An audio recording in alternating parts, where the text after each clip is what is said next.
morning, everyone. This is John with Gun.Deals, and today we're going to be taking a look at the Holosun HM3x-T micro magnifier. But before we get into the video, while you're already here, go ahead and like, share, and subscribe, as that is all free and does help us out quite a bit. On top of that, go ahead and comment your favorite magnifier in the comments down below. Now, full disclosure on this optic, I don't really have a relationship with Holosun. I do have access to dealer pricing on some of their stuff through various distributors and wholesalers, but I don't have any sort of relationship directly with Holosun. However, I did not pay for these optics, as these were actually sent out to me by Optics Planet, which is why you see them here in the OpMod FDE. This is actually part of a package deal that they sent out for me to test and review, and so today we're doing a video on the magnifier, which is of course the HM3x-T, and in front we have the AMS, the AEMS, or whatever you guys want to call it. This is the full version, so it has a few more features than the core version. It is also, of course, a little bit more expensive, and also in the OpMod FDE. Keep in mind that this package, I believe, comes in at like just under $700 at Optics Planet if you buy the combo deal, which is expensive. Neither of these are particularly cheap, but it is a good deal if you wanted to get both of them specifically. We will be focusing mostly on the magnifier, though of course we always have to talk about what we're magnifying. Anytime you're using a magnifier, the dot that you put in front of it does matter quite a bit. Now, getting into some of the basic features and specifications on the Holosun HM3x-T, this is a titanium magnifier. Now, the body itself, I believe, is the titanium portion. I believe the mount is the same aluminum that's on the Holosun HM3X. This is the older full-size version versus the titanium micro magnifier. Now, we will get into the comparisons of those a little bit later on, but focusing on this, titanium on the body is a lot stronger than aluminum, especially a lot stronger than like 6061, which the older version was, I believe. That being said, it is going to be a little bit heavier as well, so even though this is quite a bit smaller in terms of its length, it actually ends up, I believe, being the same weight, if not being a little bit heavier than the full size, just because titanium is heavier than aluminum by volume. Now, on the body itself, you do, of course, have exposed windage and elevation for adjusting the reticle, the dot, whatever dot that you happen to be using, putting that in the center of the magnifier to give you the best sight picture possible. And then on top of that, at the back of the magnifier, you have the diopter for making sure the image looks as good to you as it can, that reticle is coming through nice and clear. Now, when it comes to the mount is the same general style as the older HM3X. In fact, it's, as far as I can tell, identical other than the color. However, they have updated it a little bit internally. I know that this one here is pretty weak. It's pretty floppy even when it's in the rotated out position. It has a little bit of wiggle, a little bit of flop to it. Doesn't take a lot of force to get it on and off.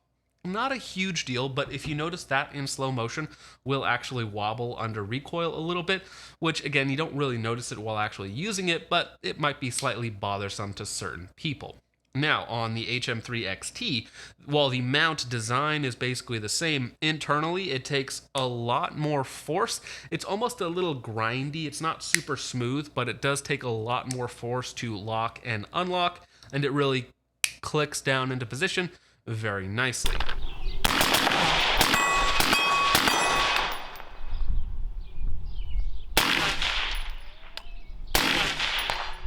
Now, on the bottom of the mount itself, you have a very substantial crossbolt. You also have 2 recoil lugs, which increase the surface area between the mount and your upper receiver, or whatever that you happen to be mounting it to.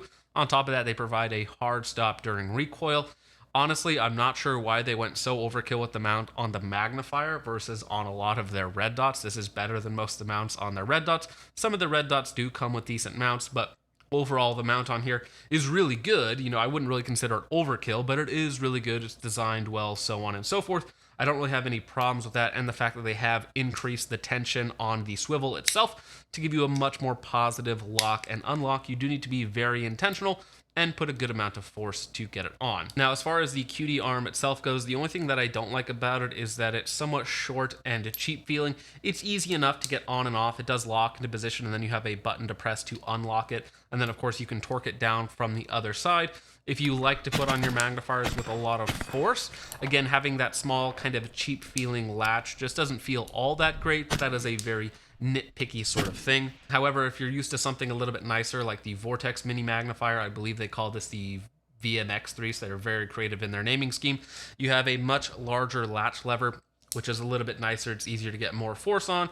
You can get it on and off with one hand a lot easier because the button is in a more intuitive place. And the mount on this is even stronger, but instead of being gritty and harsh on the VMX3T, this one here feels very smooth and has a very, very positive lock and unlock. So it is good that they improved the mount on here, but it feels gritty and not quite as positive as, again, a little bit nicer magnifiers. It is a very small gripe, but if you're comparing little things, this is a bit of an expensive magnifier, so it is something that you should be aware of. Now, another problem with the Holosun magnifiers is they do not use the kind of industry standard mounting pattern. It is a 2-bolt system.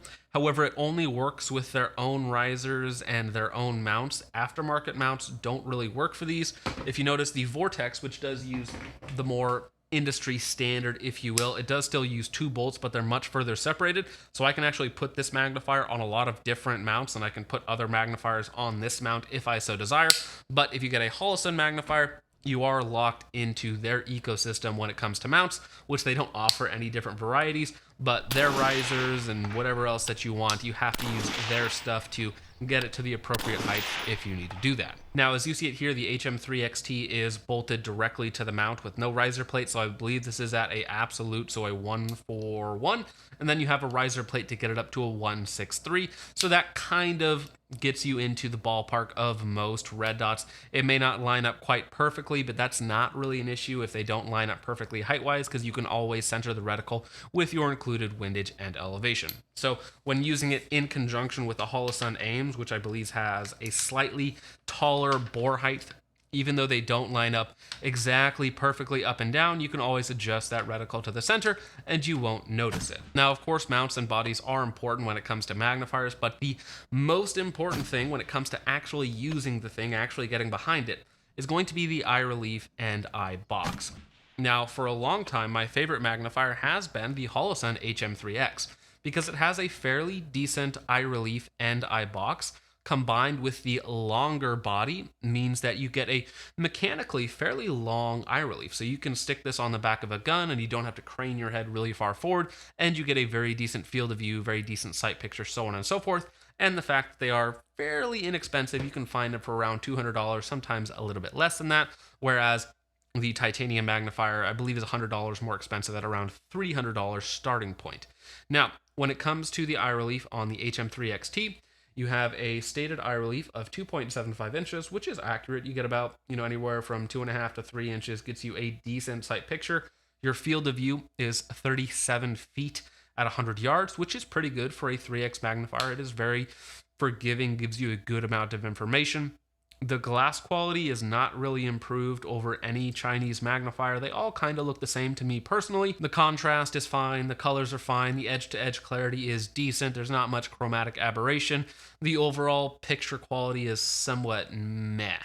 And when you already have somewhat, mediocre glass, not bad by any means, but somewhat mediocre glass, then you stick, Holosun AEMS in front of it, which I don't remember Holosun AEMS looking so ugly, but this one here is super blue and gives you a really ugly image when looking through it. So you're kind of compounding a mediocre image with another mediocre image, you're magnifying that, and it just doesn't always look so good.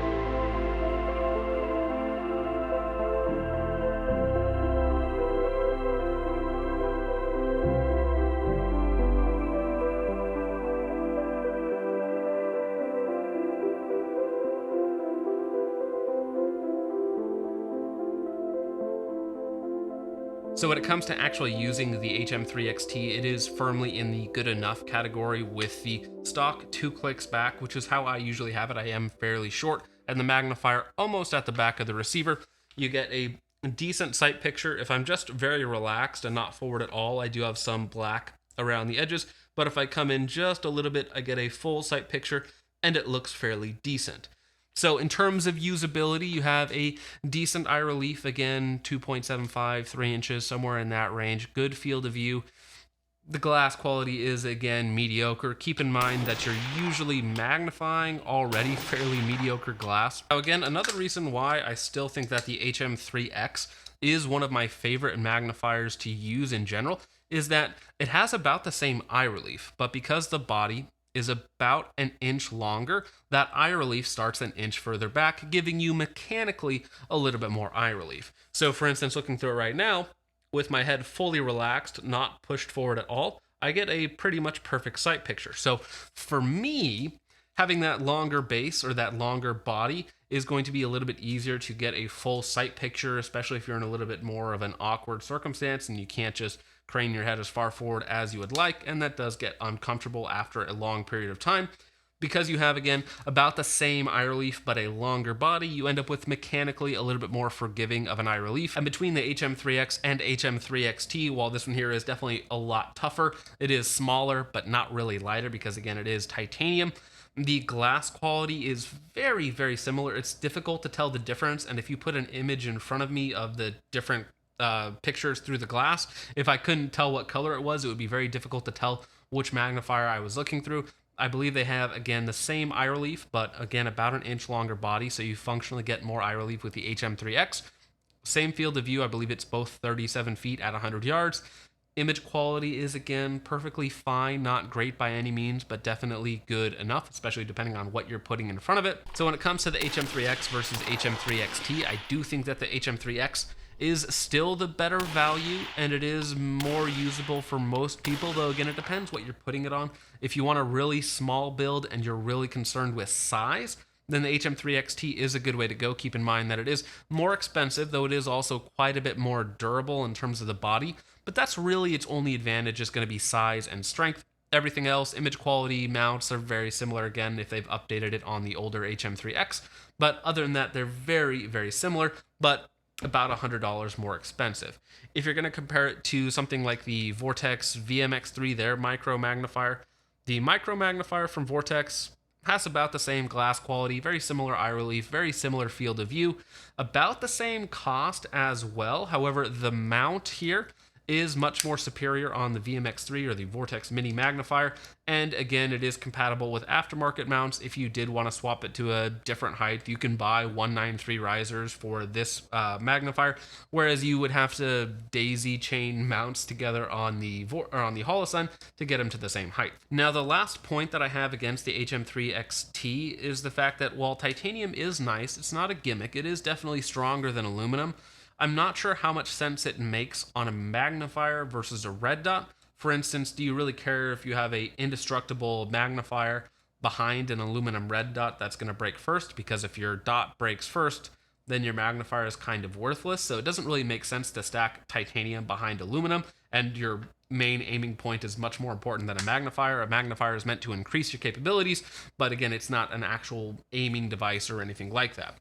Now, maybe it would make sense if you were trying to stack like the ultimate durable red dot setup, and so you want something like a Sig Romeo 8T with a titanium shroud, 7075 body, and then you stack a titanium magnifier behind it, so you have the ultimate, most durable setup in the world.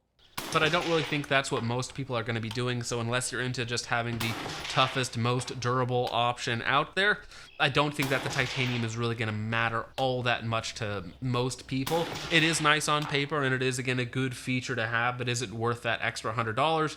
If it's not actually providing you any benefit, titanium versus aluminum is probably, honestly, a waste of $100. Keep in mind that I've had this magnifier. This is just a 6061 aluminum magnifier. I've dropped it many times. It is scuffed and scratched, but otherwise perfectly fine.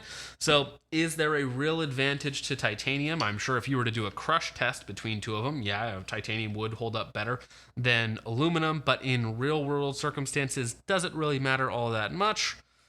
At least for me, probably not. For you, maybe you're more concerned with, just that ultimate level of strength and durability. But with all that out of the way, guys, thank you so much for watching. I hope you enjoyed. Let me know what you guys think of the HM3x-T in the comments down below. If there's a better magnifier out there that I should compare it against, something that you guys are interested, what your thoughts are on it, so on and so forth, go ahead and comment all that down below. Once again, thank you so much for watching. I hope you all enjoyed. I will see you in the next one. Peace off.